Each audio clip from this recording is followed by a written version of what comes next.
Hi friends, నేను మీ రేపల్లలో రాదామని. ఇది నేను first video. Please like and share, subscribe అండి. మీ బ్లెస్సింగ్స్ మాకు కావాలని కోరుకుంటున్నా. ఒలిచిన చిక్కుడుకాయలను ఇట్లా నీళ్ళలో మరిగించి ఉడకబెట్టాలి. దీంట్లో అనపగింజలు కూడా ఎక్కువ వేస్తే టేస్టీగా ఉంటుంది. కుడుములకు కావాల్సినవి కొత్తిమీర, పచ్చికారం, వెల్లుల్లి రెబ్బలు. ఈ ఉడకబెట్టే అనపగింజలలో మనం పట్టిన పచ్చికారం పేస్ట్ని ఇందులో వేయాలి, రుచికి సరిపడా. దీంట్లో ఒక స్పూన్ ఉప్పు వేయాలి. ఈ ఉడకబెట్టే దాంట్లో ఉప్పు కారం వేసిన దాన్ని ఇట్లా గరిటెతో కలుపుకొని మరిగించాలి. చూసారు కదండి, పచ్చికారం మొత్తం ఉడికేసింది.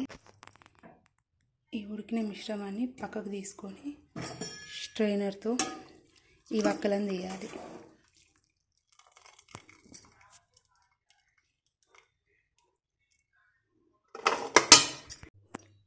ఈ విధంగా తీసుకున్న దాంట్లో మనకు కావాల్సినంత దీనికి సరిపడా బియ్యపిండి వేసి, పొడి బియ్యపిండి కలపాలి.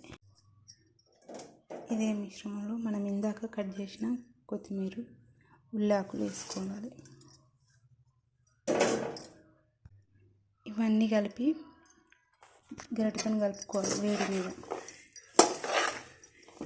వీటికి సరిపడా పొడి పిండిలో మనకు అవసరమైతే ఈ కలుపుకునే పిండిలో మనకు ఇవి ముద్ద కట్టేటట్టు ఈ వాటర్ని, మనం ఇందాక మరిగించిన వాటర్ని కలుపుకోవాలి. కొద్దిగా పోసుకుంటూ కలుపుకొని ముద్ద కట్టుకోగా ముద్ద కలిపిన మిశ్రమాన్ని ఇట్లా చేత్తో చిన్న చిన్న ముద్దలాగా చేసుకొని చేతితోటి ఒత్తుకోవాలి. ఇట్లా ఈ షేప్లో ఒత్తుకొని దీన్ని ఒక జల్లెట్లో పెట్టుకోవాలి.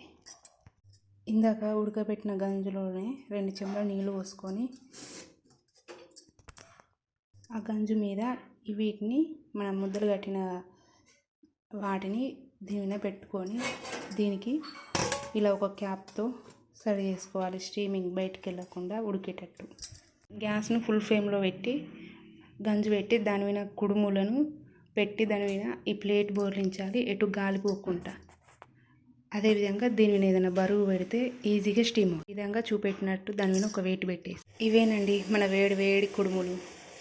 ఇలా ఒక స్పూన్తో గుచ్చితే ఫోర్క్ తోటి ఇట్లా ఏం అతకకుండా స్టిక్కీగా లేకుండా ఉంటే ఉడికినట్టు. ఇప్పుడు ఇదే ఆఫ్ చేసుకోవడమే. ఇక వేడి కుడుములు రెడీ. చూసారు కదండి మన వేడి కుడుములు. దీంట్లో పచ్చి నూనె పోసుకొని తినాలి. ఇలా తింటే టేస్టీగా ఉంటుంది వేడి. ఇంకొక టిప్ ఏంటంటే, ఇందులో బియ్యం పిండి అనేది కొద్దిగా రవ్వలాగా పట్టేయాలి. అప్పుడైతే టేస్టీగా ఉంటుంది. ఇది జొన్నలతోటి కానీ బియ్యపు రవ్వతోటి కానీ చేసుకోవచ్చు, బాగుంటుంది. ఇలా నూనెలో కలుపుకోవాలి. పొడిగా కలుపుకొని తింటే టేస్టీగా ఉంటుంది. ఇవి ఈవినింగ్ స్నాక్ లాగా, అదేవిధంగా మార్నింగ్ టిఫిన్ లాగా కూడా తినవచ్చు. ఇది హెల్తీ బ్రేక్ఫాస్ట్ టిఫిన్.